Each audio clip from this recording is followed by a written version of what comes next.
Good morning students. सो बेटा अपने को क्रिटिसिज्म कीन्जियन थेरी का सी यैसटरडे आप थरैटिकल तो प्रैक्टिकल इंपॉर्टेंस है जी वो की सी। अज अपने को है कीन्स का क्रिटिसिज्म। सो कीन्स की थेरी नाइट हेल्म हट हेयक एंडरसन हैजलिट ने क्रिटिसाइज़ किया सी। किन्ना ग्राउंड्स से किया। फस्ट है कीन्स दे हैजलिट ने कहता है कि जिहड़ा कंसैप्ट ऑफ इक्विलिब्रियम है वो सैल्फ कॉन्ट्राडिक्टरी है। सैल्फ कॉन्ट्राडिक्टरी मतलब कदे कीन्स कह दिंदा है कि अंडर एम्पलॉयमेंट है उदों भी इक्विलिब्रियम है, कदे वो फुल एम्पलॉयमेंट के उत्ते इक्विलिब्रियम की गल कर दिंदा है। कहता जिहड़ा कीन्स है he speaks of equilibrium with under employment मीनस he is talking nonsense कि असी सारे लोगों को काम के उत्ते नहीं लगाया बट फिर भी असी जिहड़ा है फुल यूटिलाइजेशन के उत्ते काम कर रहे हैं। कहता इग्नोर किया है कीन्स ने टर्म इक्विलिब्रियम नूं। उन्हें सीवियरली क्रिटिसाइज़ किया है हैजलिट ने कीन्स की इस टर्म नूं। अकॉर्डिंग टू हिम जदों तक लेबर ते अदर फैक्टर्स नूं तुसीं पूरे तरीके नाल यूटिलाइज़ नहीं कर सकते उदों तक इक्विलिब्रियम बारे सोचना बहुत वड्डी गलती है। सैकेंड कीन्स दी इकनॉमिक्स मेनली स्टैटिक इकनॉमिक्स है। स्टैटिक का मतलब होंदा जो रुकी हुई होंदी है। नो डाउट कीन्स ने शिफ्टिंग इक्विलिब्रियम बारे गल करन दी कोशिश की है कि असी जो एक पोजीशन तो दूसरी पोजीशन के उत्ते जाने हाँ बट किवें जाने हाँ किन्नी इन्वेस्टमेंट करते हैं उस बारे कीन्स ने कुछ नहीं दस्सिया।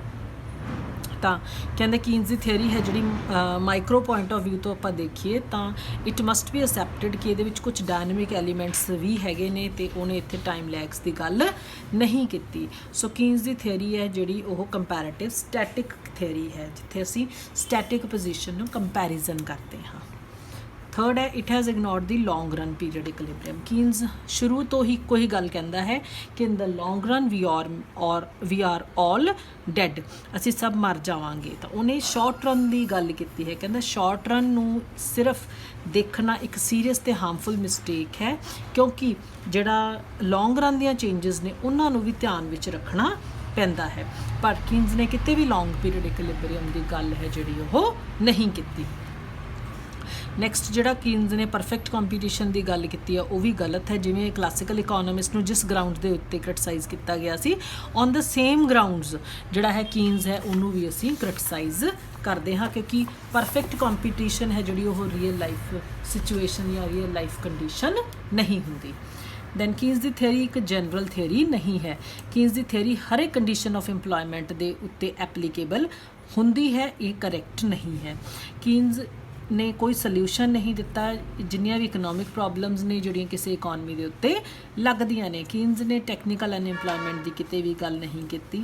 कीन्स ने developed countries of the world like England and America है जिहड़ा उत्थे ही सिर्फ इहदी थेरी लगदी है। ये theory socialist economies like Russia या under developed economies like India के उत्ते लगदी नहीं है।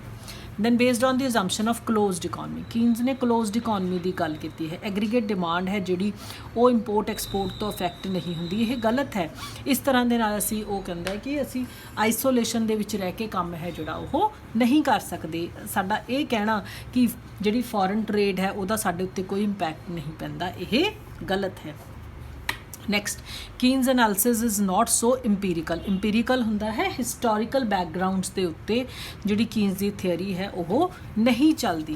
फंडामेंटल डिफैक्ट्स ने कीन्स के डॉक्ट्राइन ते मॉडल दे विच। कीन्स ने सैकुलर स्टैगनेशन की प्रॉब्लम की गल की है that is deficiency in effective demand की गल की है। कीन्स ने जिहड़ा है जिहड़ियां शॉर्टकमिंग असीं कीन्स की थेरी दे दसियां ने वो they are not prove to be valid. ये ट्रुथ तो बहुत दूर है कि अनएम्पलॉयमेंट है उसनों असी रिमूव कर देंगे जे असी डेफिसिट फिनांसिंग कर लें हाँ तो असी फुल इंपलॉयमेंट वाल चले जाने जे असी रेट ऑफ इंटरस्ट नूं लोअर डाउन कर दें हाँ। नैक्सट है Keynes the measure of labour unit as the measure of employment. ये भी साइंटिफिक नहीं है। Keynes adopted labour unit as the measure of employment क्योंकि बिलीव करता है कि सारी लेबर होमोजीनियस है बट यह एजम्पशन गलत है। As labour units are diverse for instance labour एक कॉलेज लैक्चरर की तो एक रिक्शा बुलर की डिफरेंट है। कॉलेज लैक्चरर लई मैंटल लेबर लगती है, इत्थे फिजिकल लेबर लगी है, दोनों को सेम करना मुश्किल है, गलत है। Then limited applicability of multiplier. Keynes ने मल्टीप्लायर नूं अपलाई नहीं किया। मल्टीप्लायर की हुंदा है मैं इन्वेस्टमेंट करदी मेरी इनकम दे विच कितनी चेंज आउंदी है। ਇੱਥੇ ਜਿਹੜਾ ਕੀਨਜ਼ ਹੈ ਉਹਨੇ ਮਲਟੀਪਲਾਇਰ ਕਨਸੈਪਟ ਨੂੰ ਪ੍ਰੋਪਰਲੀ ਐਕਸਪਲੇਨ ਨਹੀਂ ਕੀਤਾ। ਆ ਤੁਸੀਂ ਛੱਡ ਦੇਣਾ ਹੈ। Then economics of depression, ਕੀਨਜ਼ the economics ਹੈ ਜਿਹੜੀ ਉਹ ਸਿਰਫ ਡਿਪਰੈਸ਼ਨ ਤੇ ਅਨਇੰਪਲੋਇਮੈਂਟ ਦੀਆਂ ਪ੍ਰੋਬਲਮਸ ਨੂੰ ਹੀ ਲੈਂਦੀ ਹੈ। ਬਟ ਇਨ ਰਿਐਲਿਟੀ ਬਟ ਜੇ ਅਸੀਂ ਪ੍ਰੋਬਲਮਸ ਆਫ ਬੂਮ ਜਾਂ ਇਨਫਲੇਸ਼ਨ ਦੇਖੀਏ ਉਹਨਾਂ ਨੂੰ ਜਿਹੜਾ ਹੈ ਕੀਨਜ਼ ਨੇ ਪ੍ਰੋਪਰਲੀ ਸਟੱਡੀ ਨਹੀਂ ਕੀਤਾ। ਬਟ ਇਨ ਰਿਐਲਿਟੀ ਪਰ ਇਹ ਐਲੀਗੇਸ਼ਨ ਬੇਸਲੈਸ ਹੈ। ਉਹਦੀ book how to pay for the war ਜੀ 1940 ਵਿੱਚ ਲਿਖੀ ਸੀ, ਉਹਦੇ ਵਿੱਚ ਕੀਨਜ਼ ਨੇ ਐਕਸਪਲੇਨ ਕੀਤਾ ਸੀ ਕਿ ਇਨਫਲੇਸ਼ਨ ਤੋਂ ਇਲਾਵਾ ਅਸੀਂ ਰਿਸੋਰਸਿਸ ਨੂੰ ਕਿੱਦਾਂ ਵਾਰ ਵਾਸਤੇ ਮੋਬਿਲਾਈਜ਼ ਕਰ ਸਕਦੇ ਹਾਂ। ਇਟ ਮੀਨਸ ਕੀਨਜ਼ ਦੀ ਇਕਨੋਮਿਕਸ ਨੇ ਡਿਪਰੈਸ਼ਨ ਨੂੰ ਹੀ ਸਟੱਡੀ ਨਹੀਂ ਕੀਤਾ, ਰਾਦਰ ਬਾਕੀ ਬੂਮ ਰਿਕਵਰੀ ਨੂੰ ਵੀ ਸਟੱਡੀ ਕੀਤਾ ਹੈ। Rate of interest is not a purely monetary phenomena, Keynes ਕਹਿੰਦਾ ਹੈ ਕਿ ਰੇਟ ਇੱਕ ਪਿਓਰਲੀ ਮੋਨੇਟਰੀ ਫਿਨੋਮੀਨਾ ਹੈ। Interest is the reward for parting with the liquidity, ਇਹਨੂੰ ਕੀਨਜ਼ ਨੇ ਜਿਹੜਾ ਹੈ ਉਹ ਐਕਸਪਲੇਨ ਕੀਤਾ ਹੈ। ਪਰ ਹਿਕਸ ਹੈਲਨ ਕਹਿੰਦੇ ਨੇ, ਹੈਂਸਨ ਤੇ ਹਿਕਸ ਕਹਿੰਦੇ ਨੇ ਕਿ ਰੇਟ ਆਫ ਇੰਟਰਸਟ ਹੈ ਉਹ ਰੀਅਲ ਤੇ ਮੋਨੇਟਰੀ ਫੈਕਟਰ ਦੋਨਾਂ ਦੇ ਨਾਲ ਹੀ ਰਿਲੇਟ ਕਰਦਾ ਹੈ। ਕੀਨਜ਼ ਦਾ ਕਨਸੈਪਟ ਸੈਕੂਲਰ ਸਟੈਗਨੇਸ਼ਨ ਹੈ ਜਿਹੜਾ ਉਹ ਸਾਨੂੰ ਕਿਤੇ ਵੀ ਨਹੀਂ ਮਿਲਦਾ। ਦੈਟ ਦੋਜ਼ ਕੰਟਰੀਜ਼ ਜਿੱਥੇ ਇਨਐਡਿਕੁਏਟ ਐਗਰੀਗੇਟ ਡਿਮਾਂਡ ਹੁੰਦੀ ਹੈ ਲੌਂਗ ਰਨ ਦੇ ਵਿੱਚ, ਉਹਨਾਂ ਕੰਟਰੀਜ਼ ਦੇ ਵਿੱਚ ਸੈਕੂਲਰ ਲੰਬੇ ਸਮੇਂ ਤੱਕ ਸਟੈਗਨੇਸ਼ਨ ਹੈ ਜਿਹੜੀ ਉਹ ਆਉਂਦੀ ਹੈ। ਇਹਨੂੰ ਇੱਥੇ ਕਿਤੇ ਵੀ ਕੀਨਜ਼ ਨੇ ਐਕਸਪਲੇਨ ਨਹੀਂ ਕੀਤਾ ਕਿ ਅਗਰ ਲੰਬੇ ਸਮੇਂ ਦੇ ਵਿੱਚ ਤੁਹਾਨੂੰ ਸੈਕੂਲਰ ਇਨਫਲੇਸ਼ਨ ਆਉਂਦੀ ਹੈ, ਉਹਦੇ ਬਾਰੇ ਗੱਲ ਕੀਤੀ ਹੈ। ਸੈਕੂਲਰ ਸਟੈਗਨੇਸ਼ਨ ਬੇਟਾ ਹੁੰਦਾ ਇੱਕ ਸਟੈਗਫਲੇਸ਼ਨ ਵਰਡ ਵੀ ਹੁੰਦਾ, ਸਟੈਗਨੈਂਟ ਵੀ ਹੋ ਜਾਣਾ ਤੇ ਇਨਫਲੇਸ਼ਨ ਵੀ ਆ ਜਾਣਾ। ਸੈਕੂਲਰ ਇਨਫਲੇਸ਼ਨ ਦੀ ਗੱਲ ਕੀਤੀ ਹੈ, ਕੀਨਜ਼ ਨੇ ਸੈਕੂਲਰ ਸਟੈਗਨੇਸ਼ਨ ਦੀ ਗੱਲ ਨਹੀਂ ਕੀਤੀ। ਓਵਰ ਐਗਰੀਗੇਟਿਵ, ਕੀਨਜ਼ ਦੇ ਜਿਹੜੇ ਕਨਸੈਪਟ ਨੇ like consumption, national income, investment, aggregate demand, over aggregative ਨੇ, ਸਿੰਪਲਿਸਿਟੀ ਤੋਂ ਬਹੁਤ ਦੂਰ ਨੇ। ਕੰਜ਼ੰਪਸ਼ਨ ਐਕਸਪੈਂਡੀਚਰ ਦੀ ਗੱਲ ਕਰੀਏ ਉੱਥੇ ਵੀ ਕੀਨਜ਼ ਬਹੁਤ ਜ਼ਿਆਦਾ ਜਿਹੜਾ ਹੈ ਐਕਸੈਜੀਰੇਟ ਹੈ ਜਿਹੜਾ ਉਸਨੇ ਗੱਲਾਂ ਨੂੰ ਕੀਤਾ ਹੈ। ਨੈਕਸਟ ਕੀਨਜ਼ ਨੇ ਕਾਸਟ ਪੁਸ਼, ਇਨਫਲੇਸ਼ਨ ਦੀਆਂ ਦੋ ਥਿਊਰੀਜ਼ ਹੁੰਦੀਆਂ ਬੇਟਾ, ਇੱਕ ਡਿਮਾਂਡ ਪੁੱਲ ਤੇ ਇੱਕ ਕਾਸਟ ਪੁਸ਼। ਕੀਨਜ਼ ਨੇ ਕਾਸਟ ਪੁਸ਼ ਥਿਊਰੀ ਹੈ ਜਿਹੜੀ ਉਹਨੂੰ ਇਗਨੋਰ ਕੀਤਾ ਹੈ ਕਿ ਜਦੋਂ ਕਾਸਟ ਆਫ ਪ੍ਰੋਡਕਸ਼ਨ ਵੱਧ ਜਾਂਦੀ ਹੈ ਉਦੋਂ ਕਿੱਦਾਂ ਪ੍ਰਾਈਸਿਸ ਵੱਧਦੇ ਨੇ, ਉਸ ਗੱਲ ਨੂੰ ਕੀਨਜ਼ ਨੇ ਐਕਸਪਲੇਨ ਨਹੀਂ ਕੀਤਾ। Then post Keynesian criticism, post Keynesian economist like Hansen, Hicks, Friedman, Robinson ਨੇ ਕੁਝ ਹੋਰ ਫਲॉ ਕੱਢੇ।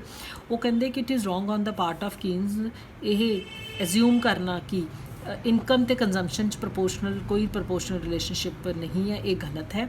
ਇਹ ਇਕੋਨਮਿਸਟ ਕਹਿੰਦੇ ਨੇ ਕਿ ਬੇਸਿਕ ਰਿਲੇਸ਼ਨਸ਼ਿਪ ਉਹਨਾਂ 'ਚ ਪ੍ਰਪੋਰਸ਼ਨਲ ਹੁੰਦਾ ਹੈ, ਕੰਜ਼ੰਪਸ਼ਨ ਹੈ ਜਿਹੜਾ ਉਹ ਪਰਮਾਨੈਂਟ ਇਨਕਮ ਦਾ ਹੀ ਇੱਕ ਪਾਰਟ ਹੁੰਦੀ ਹੈ।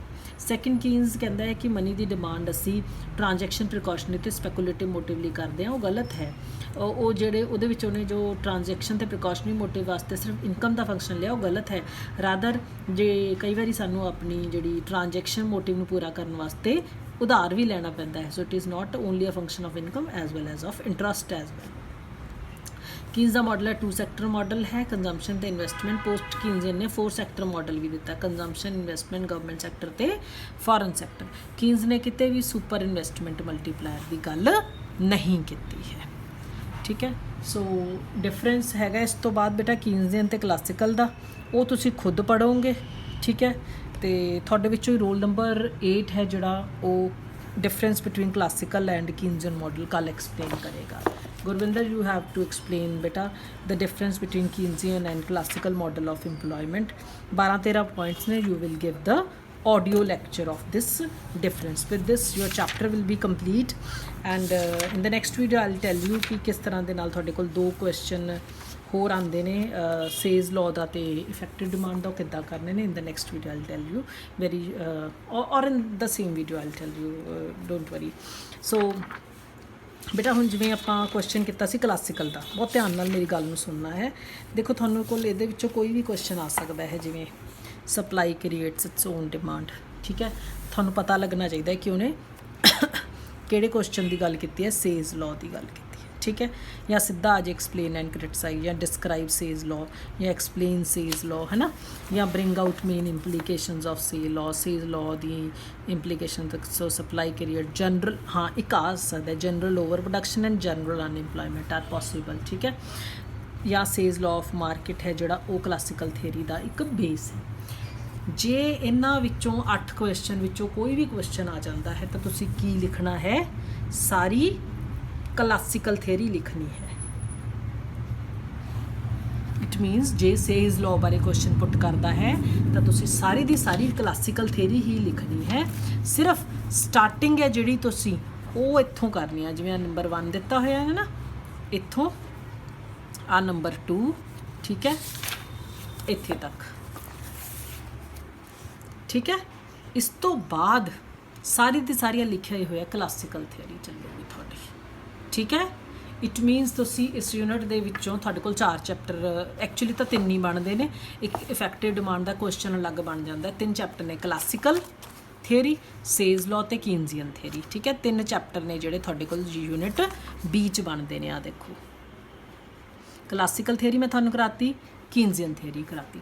ਸੇਜ਼ ਲਾਅ ਬਾਰੇ ਦੱਸਤਾ ਕਿ ਸੇਜ਼ ਲਾਅ ਦਾ ਅਗਰ ਕੁਐਸਚਨ ਆਉਂਦਾ ਤਾਂ ਆਹ 2 ਪੈਰਾਗ੍ਰਾਫ ਨੇ ਜਿਹੜੇ, ਇਹ ਤੁਸੀਂ ਕਰਕੇ ਇਸ ਤੋਂ ਬਾਅਦ ਸਾਰੀ ਕਲਾਸੀਕਲ ਥਿਊਰੀ ਕਰਨੀ ਹੈ, ਠੀਕ ਹੈ। ਹੁਣ ਆ ਜਾਂਦਾ ਬੇਟਾ ਕੀਨਜ਼ ਦੀ ਥਿਊਰੀ। ਇਹਦਾ ਵੀ ਦੇਖੋ ਲੌਂਗ ਕੁਐਸਚਨ ਸਿੱਧਾ ਕਈ ਵਾਰੀ ਬਣ ਜਾਂਦਾ। Keynes theory of income employment ਨੂੰ ਦੱਸੋ, basic assumption, theoretical significance, salient features, ਇਹ ਉਹ ਕੁਛ ਵੀ ਪੁੱਛਦਾ ਹੈ। ਦੇਖੋ ਇਹਦੇ ਵਿੱਚ ਇੱਕ ਕੁਐਸਚਨ ਆਉਂਦਾ ਹੈ ਤੁਹਾਡੇ ਕੋਲ, define effective demand, explain how does it determine the level